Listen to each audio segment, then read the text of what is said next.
This segment sponsored by Indiana Grown.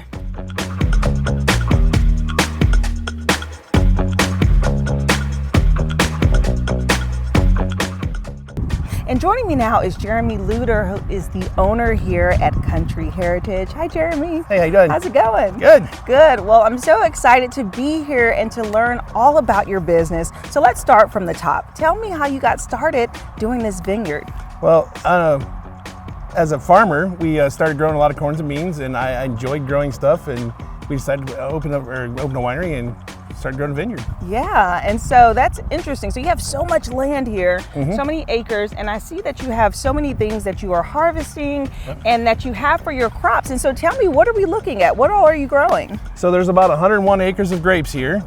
We grow some wheat and rye and corn also now for our bourbons that's coming up here. We're going to start real soon. Yes, well, that's exciting. So you'll be opening up a distillery, and I see that you're doing expansions and just developing new stuff, which is great. So you've been around here doing this vineyard for 13 years, 13 right? years, yep. And so what can people expect when they come and experience your place? Honestly, it's a getaway from Fort Wayne. We're close to town, but it's just a little bit outside town, so it's a nice place for people to come and just enjoy, relax, and enjoy nature. Yeah, enjoy nature and enjoy the good wine. Absolutely, absolutely. That's important too. And so I know that you're a part of the Indiana Grown program. So what made you join?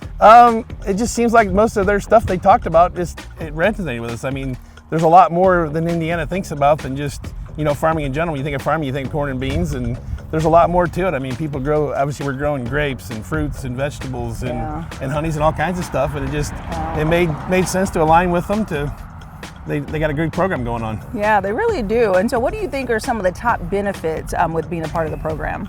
I think it's just bringing recognition to even other members that you can talk to, and it puts more of a light on stuff that Indiana, and people want to, they can come out and see what you're actually drinking in this situation. Yeah, and just be part of it, and learn if you want to. That's a nice thing about here. I mean, you can make it what you want. If you want to learn, the employees will help walk through there. We give tours. Oh yeah. Or if you just want to come out and relax, you can do that too. Yes. Okay, so let's talk about that a little bit. So you have different services that you offer, so including a tour, people can kind of learn about your grapes as they walk and sip. Is that what it is? Yeah, as of right now, most of the stuff is inside that we're talking about. Okay. Hopefully after this expansion and stuff, we are setting up where we can actually give tours when it's nice, whether that's through ATVs or stuff where we can actually take people in the vineyard and show you, like I did a little bit ago to you, what baby grapes actually look like. Right, and, you can actually see them growing. And so let's talk about the stage that the grapes are in right now. So just kind of describe what's the process of where they are now and when they're going to get to the big size. So right now they are just going through their pollination stage. There's some of them you can actually see look like little BBs. Yeah. They're just baby grapes that are started.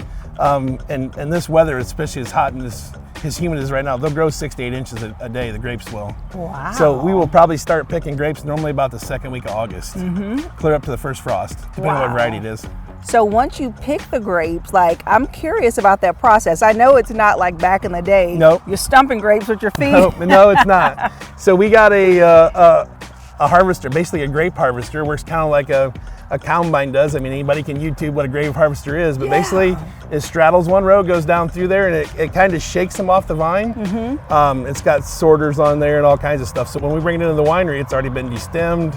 They're fairly clean, so I mean all the stems and all the trash is out of them. Yeah. And then we can either press them for the white grapes or we can ferment them on the skin for the red grapes. Wow, that's so cool. We learned a little bit about a combine. I've actually driven one before out at a farm. If you come back out like second week of August, you can actually have a grape harvester. Yeah, okay, I love that. And so then the process, you bring them in, and then is it how long does it take for a grape to get from a grape into actually a bottle of wine? Depending on, once again, on the varieties. Most of our fruitier white wines, 3 to 6 months is what we shoot for.